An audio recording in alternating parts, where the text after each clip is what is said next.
مرګ ناګهان را رسیږي ناګهان مرګ در باندې راځي تا څه کړي دي کوم حد ته رسیدلی همدغه وجه ده چې ابن عمر رضی الله عنهما هغه فرمایي رسول الله صلی الله علیه وسلم زه د وږې نه نیولی یم او بیا یې راته وویلې کن فی الدنیا کانک غریب په دنیا کې داسې اوسه لکه مسافر دا غریب ټکی مسافر دا ډېرې غټې معناګانې لري غټه تشریح غواړي مسافر هغه څوک دی چې ځان ته ځای نه تیاروي چې دایمي واوسېږم هغه په دې فکر دی چې زه د دې نه انتقال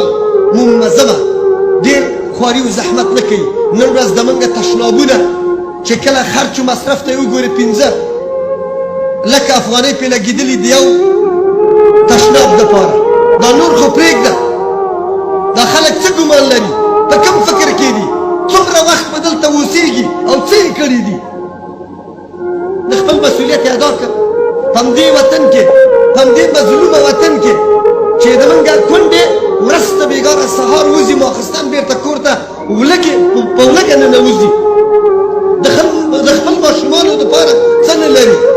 آیا د دې په مقابل کې یو کس د خپل د زوی د خوشحالولو چې زوی مې دی زه مې د زوی واده ډېر هر څه پرې مصرف کوم زوی مې دی په ورځ د قیامت کې الله به سوال نه کوي چې ته څنګه مسلمان مؤمن چاته وایي آیا د بل ګاونډي د مؤمن د درد نه خبر شولې د هغه د ولږې نه خبر شولې په همدې هوټلو کې اسراف نه دی دا ما په هر ځای کې لیدي په هوټلو کې دومره کې د 600 روپیو خوراکونه راغواړي او په هغې کې یو حصه وخوړل شي 2 حصې پاتې شي په اشغالدانیو کې غورځېږي په ورځ د قیامت کې قرآن دا نه وایي چې ان المبذرین کانوا اخوان الشیاطین اسراف کوونکي د شیطان ورونه دي د دې سوال نشته موږ څنګه ځان ته د ایمان دعوا وکړو بیا په ایمان باندې روان اوسو موږ چې کله دعوا د ایمان کړې ده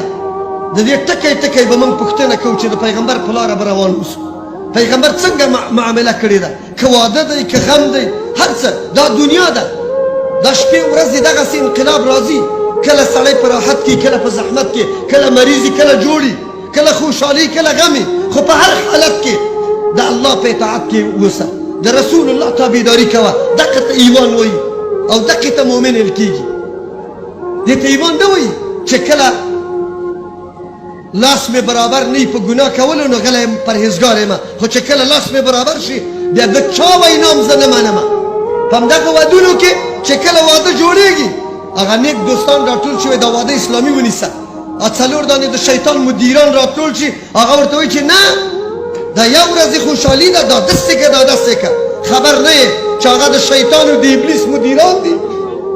د هغه کارکنان دي تام ګمراه کوي او د شیطان ورور دی ګرځي د شیطان تابع دی ګرځي موږ مسلمان باید ځان ته متوجه شو چې په کوم قانون موږ ایمان راوړلی هغه قانون په ژوند کې عملي کړو هغه په هر حالت کې عملي کړو که هغه واده وي که غم لکه چې وخت مې پوره شوی دی حماد صاحب راته ولاړ دی زه وخت ډېر نه نیسم عزیزانو دا ټول د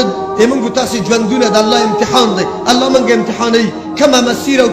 کومه لاره غوره کوو په کوم لار روانېږو دا د موږ تاسې هېڅوک د چا دپاره نه کوي هر څوک د خپل د ځان دپاره عمل کوي او خپله کل نفس بما کسبت رهینه هر نفس د خپل په عمل باندې ګاڼه دی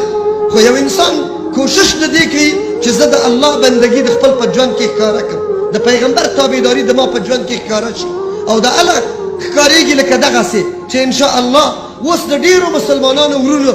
الحمدلله د دې ساز و سرود لمن ټوله شوې ده خلک ټول پوه شوي دي ځکه وروسته چې هغه ویډیوګانې وګوري خپله یې پرې شرمېږي خپله خجالت څه کوي چې ما دا څه کار کړی دی الله متعال دې وکړه چې موږ ټول دغسې